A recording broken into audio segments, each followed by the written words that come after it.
So hello guys. आज की video में हम बात करेंगे कि मैं क्लास 10th में संस्कृत कैसे पढ़ता था। तो बेसिकली संस्कृत एक लैंग्वेज सब्जेक्ट है। तो मैंने अपने 9th 10th में हिंदी को छोड़ के संस्कृत ऑप्ट किया था, क्योंकि संस्कृत बहुत इजी होती है। आप अगर हिंदी का पेपर लिखने जाओ तो आप 3 घंटे से ज़्यादा टाइम लोगे या लिखने के लिए, अगर आपने बहुत अच्छे से प्रैक्टिस नहीं की है तो। लेकिन अगर आप संस्कृत सब्जेक्ट ऑप्ट करते हो तो आप मतलब आई थिंक पेपर को 1 घंटे में भी कंप्लीट कर सकते हो, अगर आपने अच्छे से संस्कृत पढ़ी है तो। और मेरा पेपर 1.3 आवर्स में कंप्लीट हुआ था। उसके पीछे की रीज़न है कुछ। तो without wasting any time let me start the video. तो हम सबसे पहले बात करते हैं कि हमें बुक कौन सी लेनी है संस्कृत के लिए। संस्कृत के लिए जो एनसीईआरटी की मेन बुक आती है वो मैंने यूज़ नहीं किया था। मैंने यूज़ किया था उसकी जो हिंदी कन्वर्जन वाली बुक है, मीन्स जो कहानी होती है और उसके नीचे उसका हिंदी कन्वर्जन लिखा होता है, वो वाला बुक मैंने यूज़ किया था। आप देख सकते हो ये जो चैप्टर है, बुद्धि बलवती सदा। तो मैं आपको दिखाता हूँ।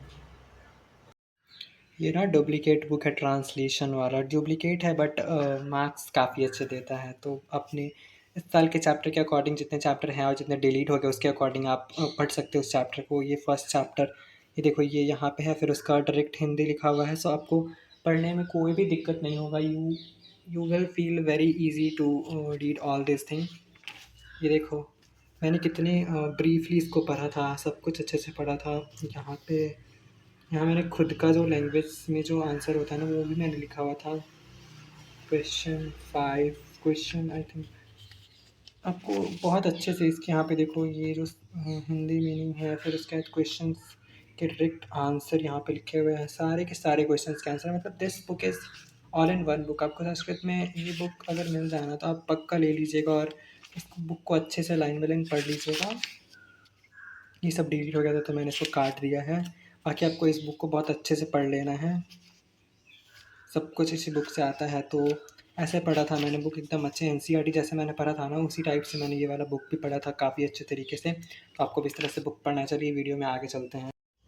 सो गाइस, आप समझ गए होंगे कि आपको बुक्स कैसी लेनी है। और ये जो ट्रांसलेटेड वाली बुक है ना, ये काफ़ी यूज़फुल होती है, क्योंकि इसमें जो आप संस्कृत के डायरेक्ट नीचे उसका हिंदी है, तो आपको कहीं पे भी बार बार लेक्चर देखने की ज़रूरत नहीं पड़ती, या फिर कहीं पे भी बार बार भटकने की ज़रूरत नहीं पड़ती हिंदी मीनिंग्स के लिए। और इसके साथ साथ इसमें जो आंसर्स है क्वेश्चंस के, उसके लिए भी आपको कहीं भटकने की ज़रूरत नहीं पड़ती। ये काफ़ी अच्छे आंसर्स हैं, मैंने आपको जैसे दिखाया था। काफ़ी अच्छे, आप इसको डायरेक्टली यूज़ कर सकते हो अपनी आंसर राइटिंग में। तो आपको अच्छे मार्क्स मिल जाएंगे आई थिंक। वैसे उसमें ज़्यादा कुछ तो रहता नहीं है, डिफ़िकल्ट ज़्यादा नहीं होता संस्कृत का पेपर जो है वो। तो उसके बाद बात करते हैं हमारे संस्कृत ग्रामर के बारे में। तो संस्कृत ग्रामर के लिए मैंने ऐसा सच कोई बुक्स नहीं खरीदी थी, बाहरी बुक्स। बस मैं संस्कृत बुक पढ़ता था, और जो हमारे यूट्यूब चैनल है मास्टर साहिब के नाम से, हमारे जो आयुष सर है जो पढ़ाते हैं। तो संस्कृत के लिए आप ना सिर्फ यूट्यूब पे सिर्फ एक यूट्यूब चैनल को फॉलो करो, वो है मास्टर साहिब, जिस पे आयुष सर पढ़ाते हैं। उनके अलावा आपको किसी भी यूट्यूब चैनल को फॉलो करने की ज़रूरत नहीं। He is the best teacher of Sanskrit on the whole YouTube. आप उनसे ही जो संस्कृत के चैप्टर है उनके ब्रीफ लेक्चर्स देखो। संस्कृत ग्रामर है, उनके जो शब्द रूप, उन्हीं के चैनल पे आपको शब्द रूप, धातु रूप, ट्रांसलेशन, फिर उसके बाद जो अनसीन पैसेज होते हैं वो, और मतलब जो पैरा लिखने के लिए आते हैं वो, बाकी सब कुछ आपको उनके चैनल पे मिल जाएँगे। और आपको किसी भी बैच को परचेज़ करने की ज़रूरत नहीं है, सब कुछ ऑनलाइन फ्रीली अवेलेबल है।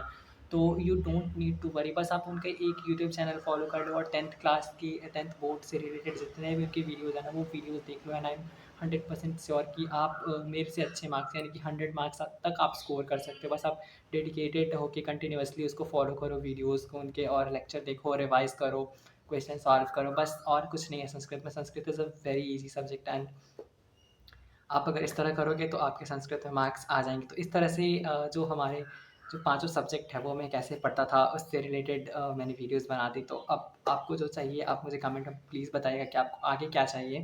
वैसे आगे जब तक सैम्पल पेपर नहीं आता तब तक मैं इस 10th क्लास से रिलेटेड कुछ वीडियो बनाने का सोचूँगा। बट अगर आपको चाहिए कि मैंने 11th-12th में कैसे पढ़ाई की है, मेरे जेईई का रिज़ल्ट क्या रहा, ये सब तो मैं नेक्स्ट वीडियो में अपनी जेईई का रिज़ल्ट बताने वाला हूँ। तो till then stay tuned and all the best for your 10th board examination. Thank you for watching this video.